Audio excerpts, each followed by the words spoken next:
Nós estamos caminhando aqui numa das cartas mais difíceis e mais preciosas do Novo Testamento. E vamos com muito temor e tremor diante desta realidade. Nós vamos hoje pegar os versículos de 9 a 14 do capítulo 1. Hebreus, capítulo 1, de 9 a 14.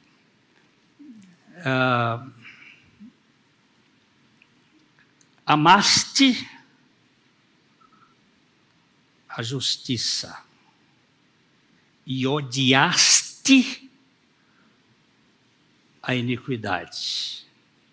Por isso,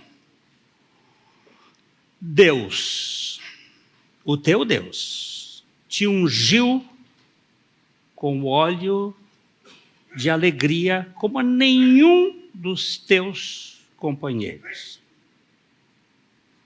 Ainda, no princípio, Senhor, lançaste os fundamentos da terra. E os céus são obras das tuas mãos. Eles perecerão. Tu, porém, permaneces. Sim, todos eles envelhecerão qual veste. Também qual manto os enrolarás. E como vestes serão igualmente mudados. Tu, porém, és o mesmo, e os teus anos jamais terão fim. Ora, a qual dos anjos jamais disse: assenta-te à minha direita, até que eu ponha os teus inimigos por estrado dos teus pés? Não são todos eles espíritos ministradores enviados para serviço a favor dos que hão de herdar a salvação? Pai, santifica o teu nome em nossas vidas. Santifica a tua igreja em teu nome. Submete a nossa vontade à tua vontade. E administra a nossa caminhada contigo neste mundo.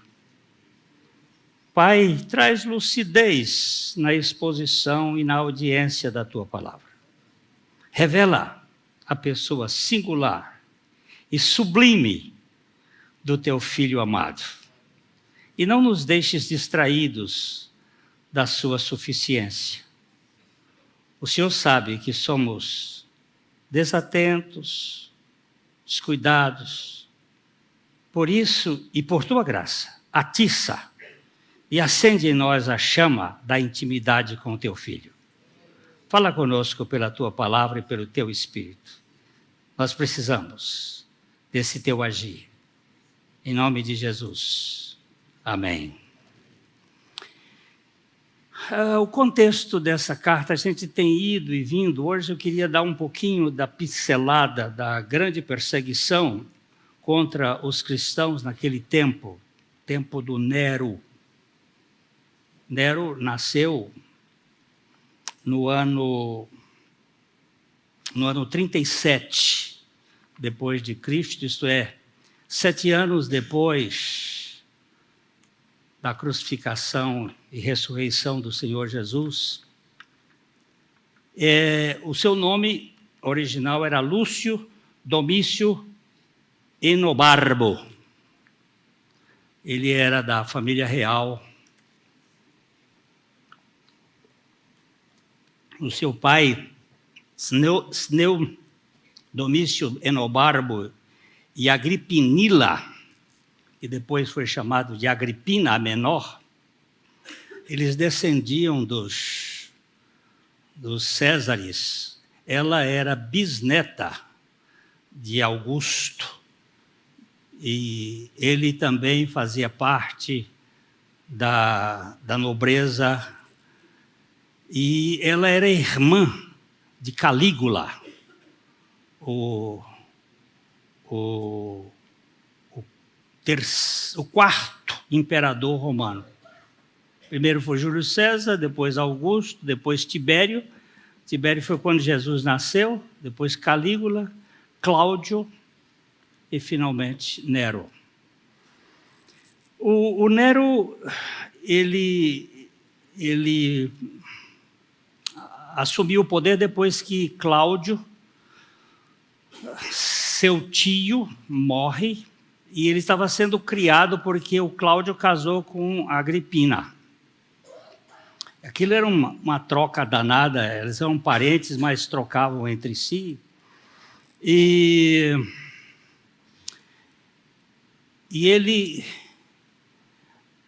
estava na casa do Cláudio quando ele morreu, e o Cláudio deixou que ele assumisse com o nome de Cláudio Nero César Druso. No princípio, você sabe que ele foi um bom governante. Ele tinha Sêneca como seu preceptor, e Sêneca ajudou muito. Sêneca era um pensador, filósofo, ajudou muito. Mas quando Britânico, o filho do Cláudio, estava com 14 anos, ele mandou matar o Britânico, possuído de ciúme e de inveja.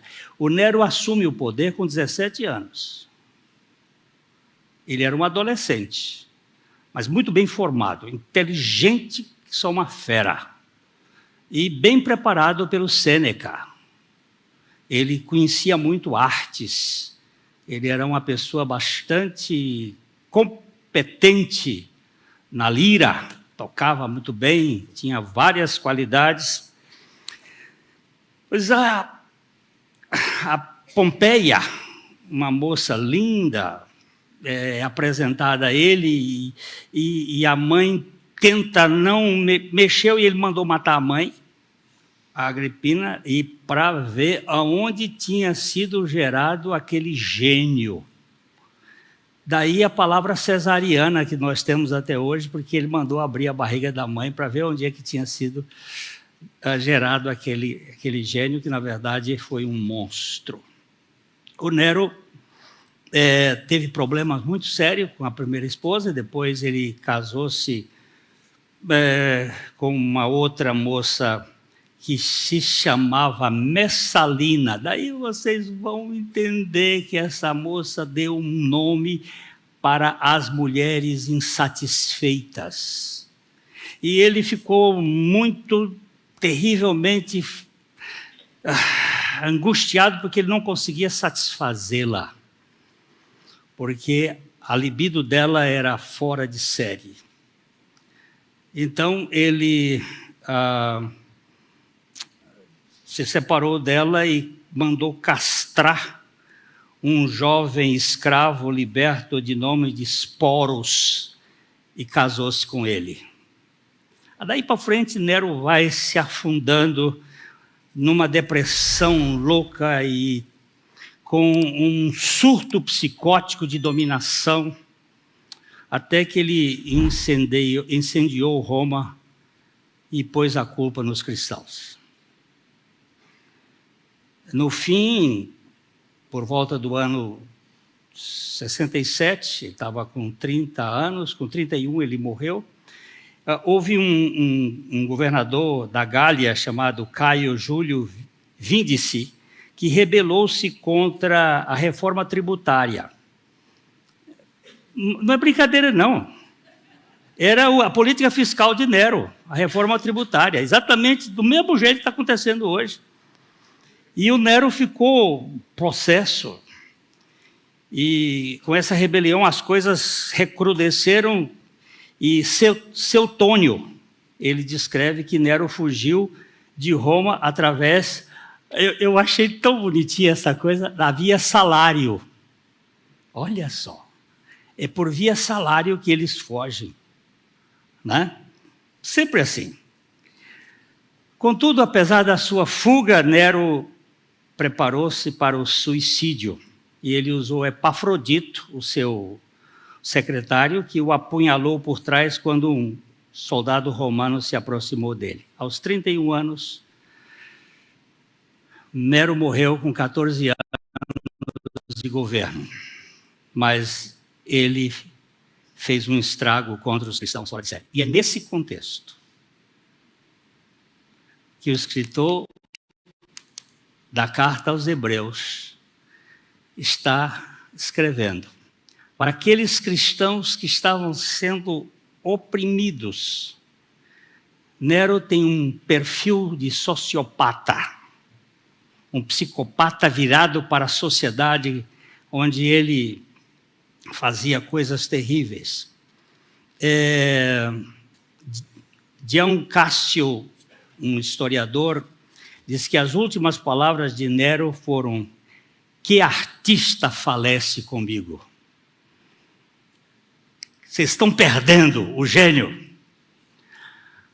Mas a história dele com a igreja foi muito dura. Foi pesada. E a carta foi escrita para fortalecer a fé dos crentes, a perseverança.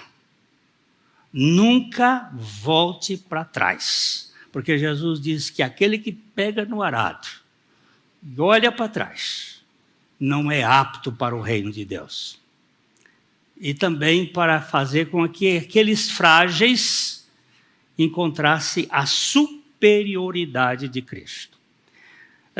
Esse pano de fundo é apenas para a gente ter sempre um contexto do que estava acontecendo e por que foi escrita aquela carta. Então, o versículo 9 do capítulo 1, vamos chegar hoje ao final deste capítulo. Ele diz assim, falando do Filho, o Filho que é o herdeiro de todas as coisas, o Filho que criou o universo, o Filho que é maior do que os anjos, o Filho que depois de ter feito a purificação dos pecados, assentou-se à destra nas alturas da majestade de Deus. Ele diz assim, amaste a justiça e odiaste a iniquidade. Jesus não tem um jogo de cintura com a iniquidade. Ele não tem uma ideia de convivência com o pecado. O pecado é visceralmente antagônico à santidade. E ele aqui mostra que este Filho, no tempo da sua encarnação, ele estava exercendo um papel de remover o pecado do mundo. Porque João Batista, quando o viu se aproximar, diz, olha lá, eis o Cordeiro de Deus que tira o pecado do mundo. Ele não faz acordo com o pecado. Ele não vai fazer com que o pecado seja admissível na vida dos seus filhos. Por isso Deus, aí ele fala, Deus, o teu Deus. Aqui ele está falando da encarnação. Quando Jesus estava aqui, ele dependia do Pai 100%.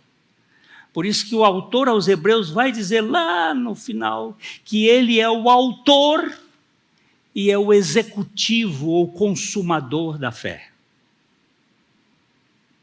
Jesus viveu 100% de fé. Deus, o teu Deus, te ungiu com óleo de alegria, como a nenhum dos seus companheiros. Isto aqui não se trata desses companheiros de hoje em dia, que vulgarmente se usa para aqueles que comem pão juntos, mas esses companheiros aqui são desde a eternidade. Os santos anjos, como Miguel, Gabriel, como os querubins, os serafins, todos eles, anjos e arcanjos, companheiros do processo daqueles que hão de herdar a salvação. Porém, só Ele é o autor da salvação. Somente Ele. Ainda aqui nos versículos 10, Jesus não faz acordo, o pecado para Jesus não é insignificante. Você não vai brincar com o pecado. Mas nós pecamos, mas não é para ficar no pecado.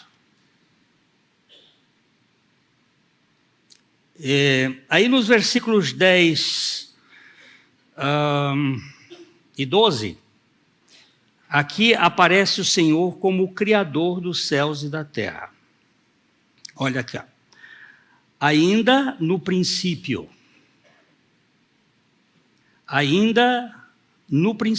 Senhor, lançaste os fundamentos da terra e os céus são obra das tuas mãos. Eles perecerão. Tu, porém, permaneces. Sim, todos eles envelhecerão qual veste. Também qual manto os enrolarás, e como vestes serão igualmente mudados.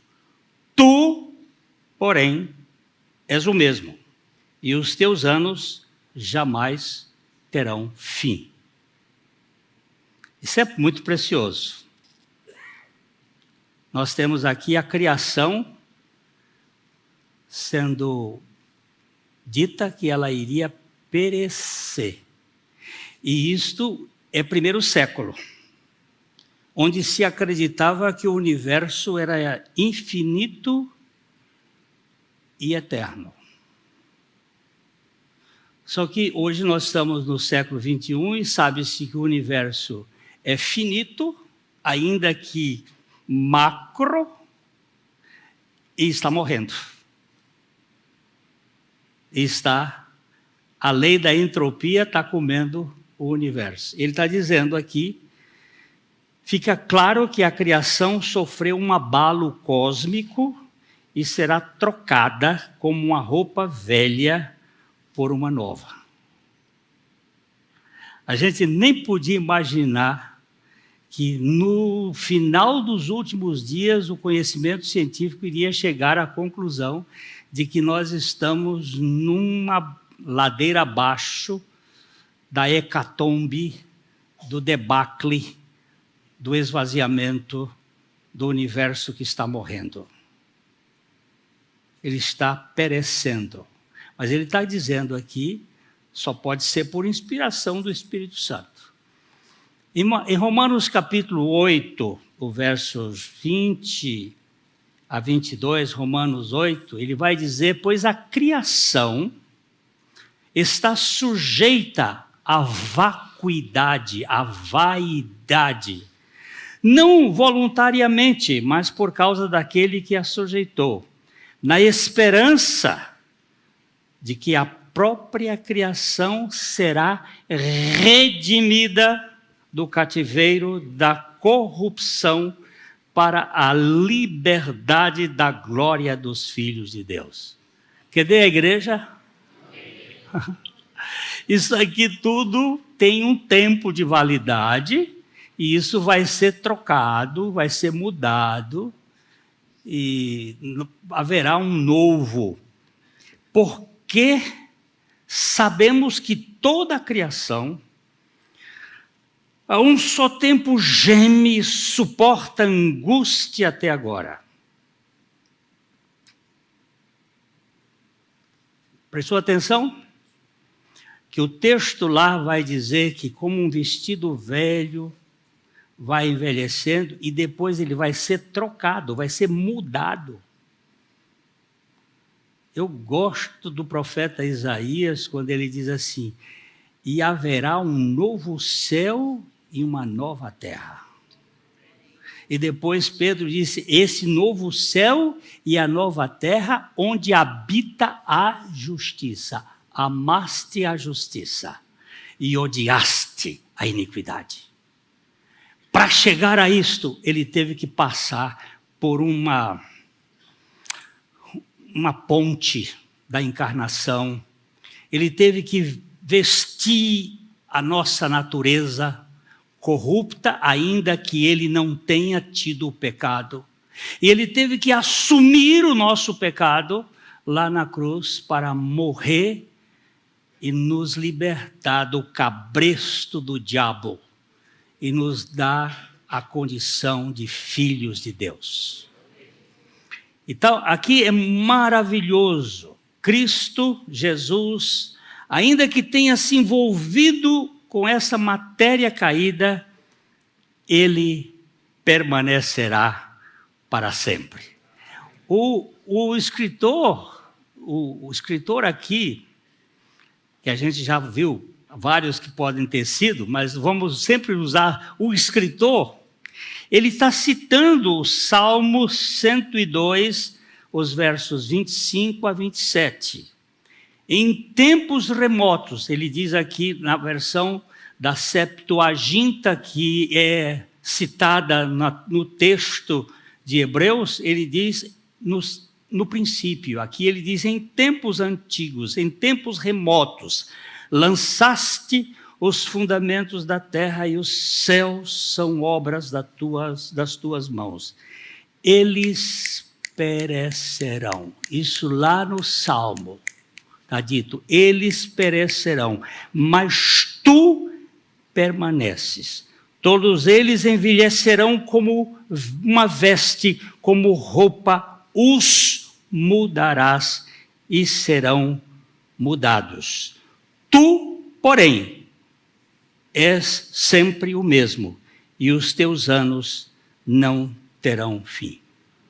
Você sabe, o escritor estava falando isso porque existia um culto de adoração aos anjos.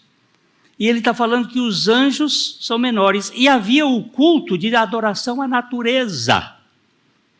E a natureza, hoje tão em voga, mas a natureza também, ela vai perecer. Se você tem uma riqueza maior, por que você vai querer uma menor que perece?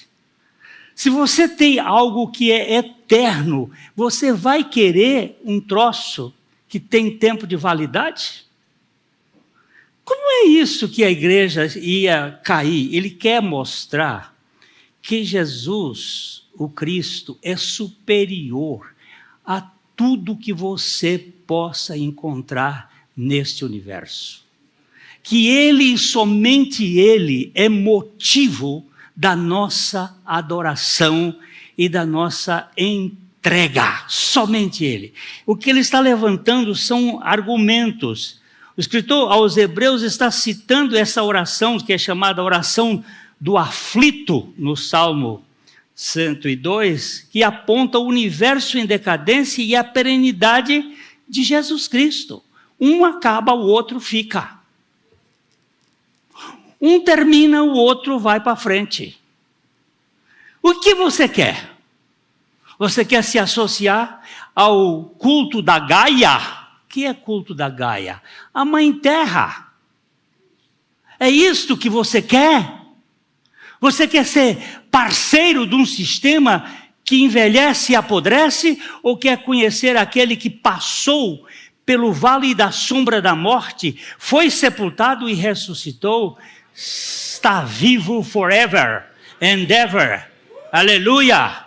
Amém. Puxa vida.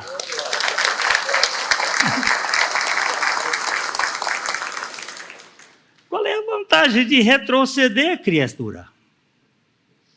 Qual é a vantagem de você olhar para aquilo que perece? É isso que ele estava dizendo. Irmãos, nós temos o tudo. Vocês estão pegando aí umas coisas de xepa de final de feira? Aquilo que acaba, que não dá sentido. Vamos voltar aqui no Salmo para ver o verso 28. Salmo 102, o verso 28. É tão gostosinho. Vamos ler o verso 27 também. Tu, porém, és para sempre o mesmo. Isso o escritor aos Hebreus vai repetir algumas vezes. Ele diz assim: Jesus é o mesmo ontem, é hoje, e para dizer como o nosso ex-presidente Jânio Quadro, e sê-lo-á para sempre. Ele vai continuar para sempre. Tu, porém, és sempre o mesmo, e os teus anos jamais terão fim. Aí ele bota a gente nesse negócio. Os filhos dos teus servos habitarão seguros, e diante de ti se estabelecerá a sua descendência. Olha que eu estou bem aqui nesse salmo. Você não sabe que ele me escolheu na eternidade, antes dos tempos, antes do princípio, antes do Bereshit, antes de existir qualquer coisa? Ele disse assim: ó, vai nascer no ano de 45, porque para ele tem onisciência, ele tem onipotência, ele tem onipresença. Ele diz: vai nascer lá no buraco do mundo, em Corrente, no Piauí, um carinha que eu quero fazer, que ele faça parte da minha descendência. Será que você pode entrar nessa lista? Para todo aquele que nele crê, não pereça, mas tenha vida eterna. Foi isso a promessa dele. Pois, irmãos, qual é a vantagem de retroceder por uma coisa decadente e descartável, quando se tem a realidade permanente? Você acha vantagem nisso? Aqui nesse texto nós vemos alguns atributos de Jesus que apontam a sua divindade. É tradicional, ao falar dos atributos de Deus, distinguir entre os atributos comunicáveis e os incomunicáveis. Deus tem alguns atributos que ele comunica conosco, e alguns eles não comunicam conosco. Alguns dos atributos que são comunicáveis são, por exemplo, amor. Pode ser, deixa eu ver o que eu anotei aqui. Misericórdia, bondade, santidade. Ele comunica conosco, ele passa por osmose do mais concentrado para o menos concentrado. Ele faz transfundir a sua santidade para nós. Mas onipotência não. Onisciência não. Onipresença não. Os atributos de eternidade, onipotência e imutabilidade que estão nesse texto não passam para nós, só tem na divindade. E o escritor diz: ele permanece para sempre, ele é imutável, ele é eterno. Isso está mostrando que o nosso Salvador não vai perecer no sistema desse mundo. E ele tem uma busca num povo que ele quer regenerar. Nesses versículos são os atributos incomunicáveis divinos que estão falando do Filho. Como pode alguém que foi regenerado por Jesus Cristo querer voltar para as coisas perecíveis e decadentes? Tem razão. Ontem eu estava assistindo um vídeo que chegou para mim da maior congresso satânico do mundo que houve lá nos Estados Unidos. E uma moça, junto com o sacerdote, pegou uma Bíblia e começou a rasgá-la e dizer palavras de ordem. Eu fiquei ali olhando e orando por aquela moça. Não a conheço. Eu disse: minha filha, você não sabe.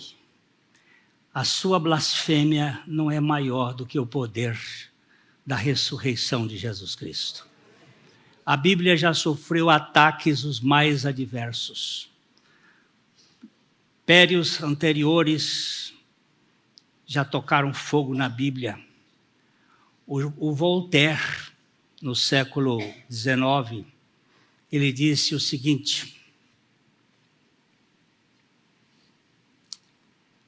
não, dentro de 100 anos, a Bíblia estará no ostracismo. Ninguém se lembrará dela. 40 anos depois da morte de Voltaire, a sua casa foi comprada pela Sociedade Bíblica Francesa e transformada num centro de publicação de Bíblias. Porque a Bíblia tem a sua própria força. A palavra de Deus não fica retida. Ela tem o seu próprio poder. Eu já contei aqui que o John MacArthur, um homem de Deus precioso, ele recebeu no seu gabinete um homem que entrou assim, ferozmente, e chegou e disse assim: eu preciso da sua ajuda. E o MacArthur disse: pois não, o que o senhor deseja? Eu preciso da sua ajuda. Ele disse: o que é o seu problema? Ele disse: eu estou no 2º casamento, eu sou médico, abortista, sou dono de uma clínica de aborto que fatura $8 milhões por ano, e eu não tenho paz. E o MacArthur disse: lamentavelmente, eu não posso lhe ajudar.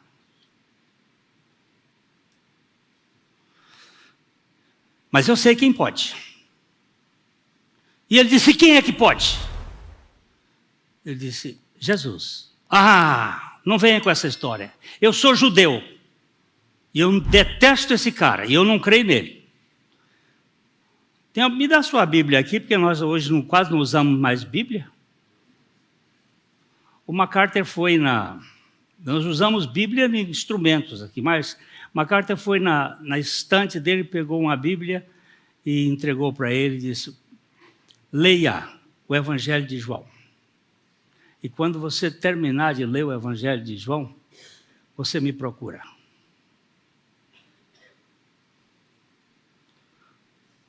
Eu espero que você não feche o filtro. E ele foi embora. 15 dias depois, ele entra na sala do MacArthur. Sim, no outro dia o MacArthur contou a história para os pastores, para o presbitério da igreja dele. São uns 30 e tantos pastores lá. Ele contou a história e um pastor disse: mas MacArthur, você só deu a Bíblia? Você vê que tem no presbitério incrédulo. Aí o MacArthur disse: rapaz, a Bíblia é como um leão. Você abre a jaula e solta que ele se vira sozinho. Aí, 15 dias depois, o rapaz chegou lá, sentou e o MacArthur perguntou: e aí? Quem é o cara? Porque ele disse: eu não creio nesse cara. Quem é o cara? Ele disse: o cara é o Filho de Deus. Uai, judeu dizer isso? É o Messias, que morreu por nós, que ressuscitou, que nos incluiu na sua morte e ressurreição. Mas, espera. Isso não está no Evangelho de João. Ele disse: mas eu já estou em 1 Coríntios. Porque quando o Espírito salva, você não larga mais a palavra. Você vai em frente. Aí, gente, eu não tenho dúvida que o problema é saber quem é esse Jesus. Ele é o Deus Todo-Poderoso. Agora vamos ver o versículo 13. O versículo 13. Ora, a qual dos anjos jamais disse: assenta-te à minha direita, até que eu ponha os teus inimigos por estrado dos teus pés? O escritor aqui volta ao tema dos anjos, sobre elevando a excelência do Filho. Ele já nos versículos 4 a 7, ele falou dos anjos, e qual foi o anjo que sentou? Não teve nenhum anjo que sentou junto do Pai. Ele é maior do que os anjos. Não descuidem desse assunto. Ontem, naquela conferência, eles clamavam muito ao anjo Lúcifer. É um anjo caído, um anjo que foi querubim da guarda, um anjo que tinha o cuidado das coisas de Deus.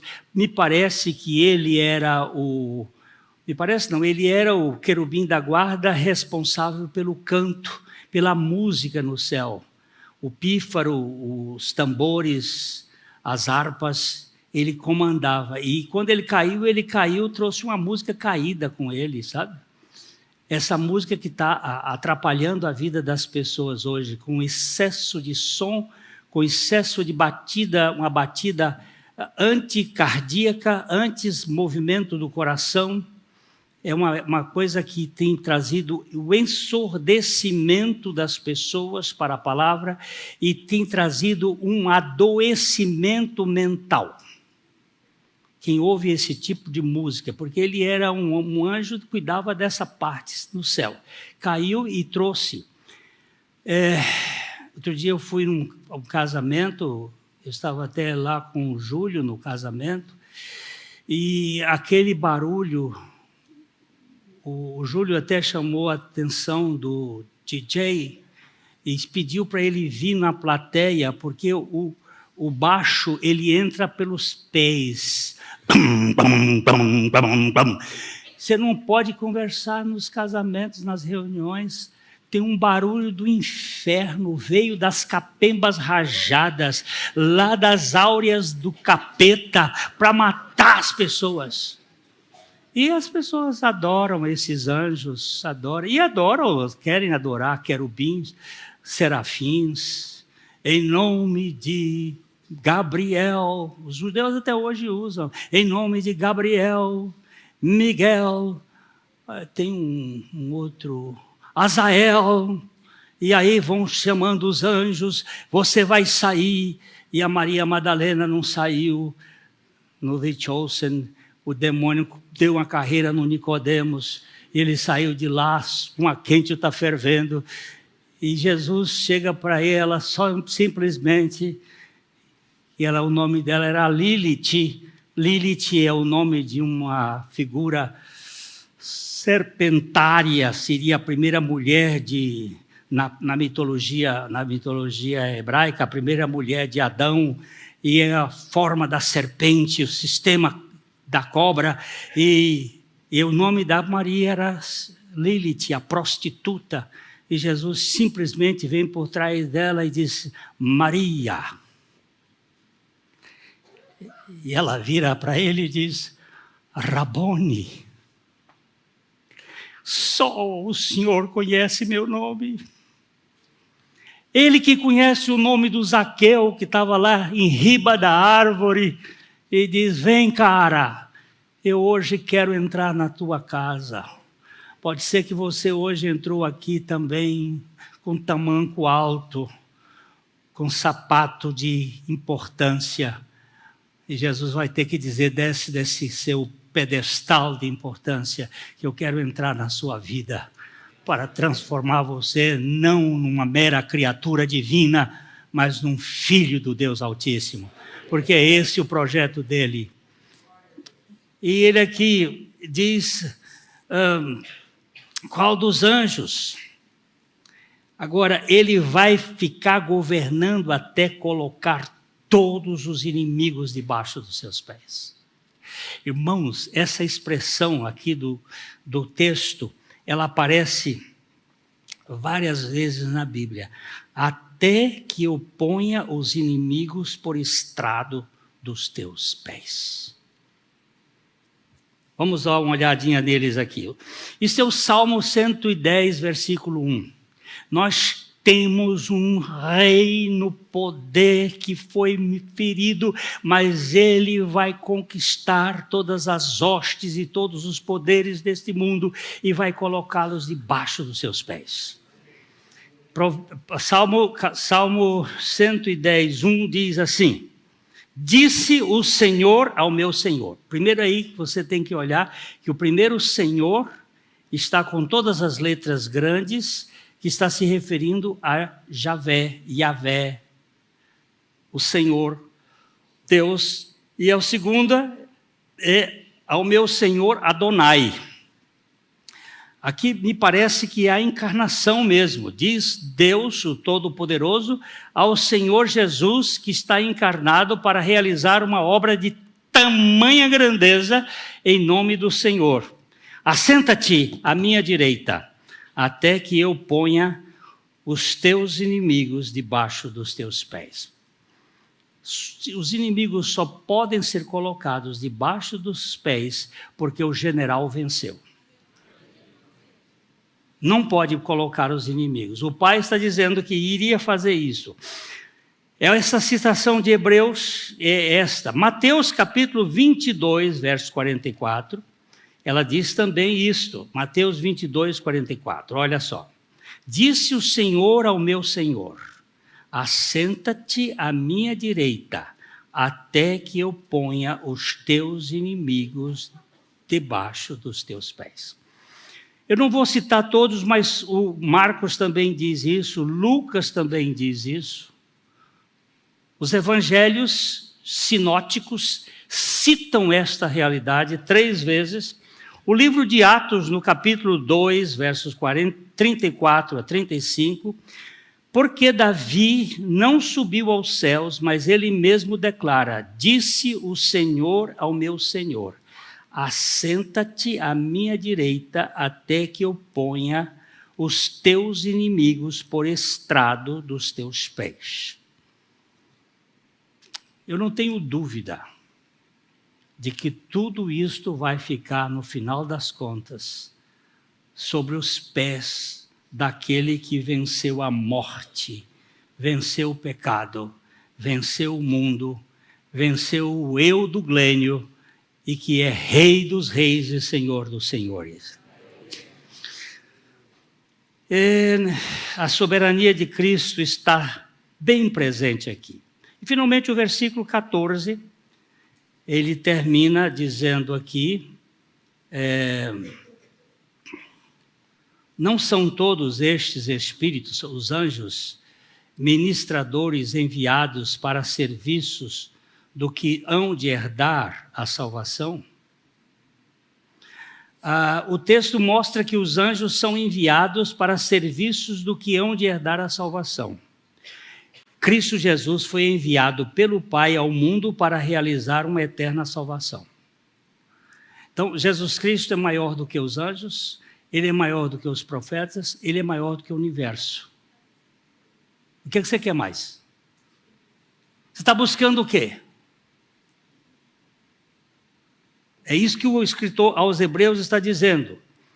Os anjos são enviados pela Trindade a servir os que herdam a eterna salvação. A salvação não é uma coisa que nós criamos. Isaías capítulo 45, versículo 17, ele diz, Israel, porém, será salvo pelo Senhor com salvação eterna. Não sereis envergonhados, nem confundidos em toda a eternidade. E no versículo, em Hebreus 5, 7 a 10, eu vou ler esse texto. Ele, Jesus, nos dias da sua carne, tendo oferecido um forte clamor e lágrimas, orações e súplicas a quem podia livrar da morte, e tendo sido ouvido por causa da sua piedade. Isso aqui me parece que é exatamente no Getsêmani, quando ele se derrama, ele chora, ele pede ao Pai que passe, e ele diz que ele foi ouvido, embora sendo filho, aprendeu a obediência pelas coisas que sofreu, e tendo sido aperfeiçoado, tornou-se autor da salvação eterna para todos os que lhe obedecem, tendo sido nomeado por Deus sumo sacerdote segundo a ordem de Melquisedeque. Lá no capítulo 5 nós vamos começar com a ordem de Melquisedeque, a gente vai começar a andar nessa nova ordem, que é a ordem da graça plena que nos liberta de toda a nossa história. A gente conclui aqui dizendo o seguinte, a igreja dos judeus do primeiro século ela estava passando por uma grande perseguição e sendo tentada a retroceder às sombras e aos rudimentos da revelação. A gente sempre tem a tendência de querer, mas aquilo, hoje, eu já tenho falado isso aqui, hoje existe na igreja brasileira, e isso mundial, uma tendência ao judaísmo, judaizante, de pegar aquelas coisas que apontavam para a realidade que havia de vir e tentar ressuscitar essas coisas como se aquilo fosse permanentemente para ser usado. Não, hoje nós temos Cristo. Ele é o tudo que nos basta. Essa carta visa exortar a superioridade do Filho sobre tudo o que foi dito pelos profetas e o ministério dos anjos e o universo. Tudo. Não tem nada comparável ao Filho. Hoje a igreja no mundo vem passando por uma perseguição contra tudo que diz respeito a Cristo. Preste atenção nas entrelinhas do que está acontecendo. A ONU empurrando uma agenda para contrapor a palavra de Deus. Nós estamos vivendo um momento bastante tenso, onde muitos vão escafeder-se, muitos vão fugir, porque são pessoas inconsistentes, não têm substância de fé e vão perecer nessa jornada toda. Mas aqueles que forem fiel até o fim receberão a coroa da vida. A igreja está passando por isso tudo, mas alguns não vão se dobrar. Há um ataque externo da política mundial contra Jesus e uma infiltração interna dos falsos irmãos tentando desqualificar a suficiência de Cristo para a salvação. Pastor, o senhor acha que eu devo fazer uma redução para buscar os meus traumas no meu passado? Pode ir, seu idiota. Jesus não é suficiente para libertar você. A gente às vezes tem que dar uma pancada para ver se acorda. Esses processos todos, eles impressionam. Mas a cruz de Cristo é suficiente. A obra do Senhor Jesus Cristo. Cristo Jesus é o único que pode salvar totalmente os que por ele se chegam a Deus. Porque ele vive sempre para interceder por ele. Na igreja, lá no princípio, no capítulo 4, versículos 11 e 12 de Atos 4, 11 e 12. Esse Jesus é pedra rejeitada, descartada por vós, os construtores, as quais se tornou a pedra angular. E não há salvação em nenhum outro, porque debaixo do céu não existe nenhum outro nome dado entre os homens pelo qual importa que sejamos salvos. Eu não estou inventando nada. Eu só estou reafirmando a verdade de Deus. Você crê no Senhor Jesus Cristo? Você sabe o que ele fez para você salvar você? Ele lhe atraiu ali na cruz. Ele lhe chamou, ele lhe incorporou nele. Ele morreu na cruz com você. Mas você não existia. Mas dentro do plano de Deus você foi eleito desde a fundação do mundo. E você foi incluído em Cristo Jesus. E você pode dizer: eu estou crucificado com Cristo e não vivo mais, mas Cristo vive em mim. E ainda que esse corpo exterior se corrompa e ainda que venham todas as perseguições deste mundo, eu sei em quem tenho crido e estou bem certo de que Ele é poderoso para guardar o meu depósito até o dia final. Você quer coisa melhor, meu irmão? Vai para os Estados Unidos, para as coisas do Satã, e se envolva lá com ele, que aí você fica mais animado. Agora, nós que temos crido, nós ficamos na suficiência de nosso Senhor Jesus Cristo. Ele nos basta. Aí, o capítulo 2 de Hebreus vai começar dizendo assim: como escaparemos nós se negligenciarmos essa tão grande salvação? Você viu como é que é? Ele contou tudo isso para mostrar que a salvação de Deus é maior do que tudo pelo Filho. E aí diz assim, e vocês que estão sendo displicentes, não estão ouvindo a palavra de Deus? É isso que nós vamos começar no próximo encontro aqui. Acho que é domingo que vem. Nós vamos começar a falar sobre esta tão grande salvação maravilhosa que me salvou de mim.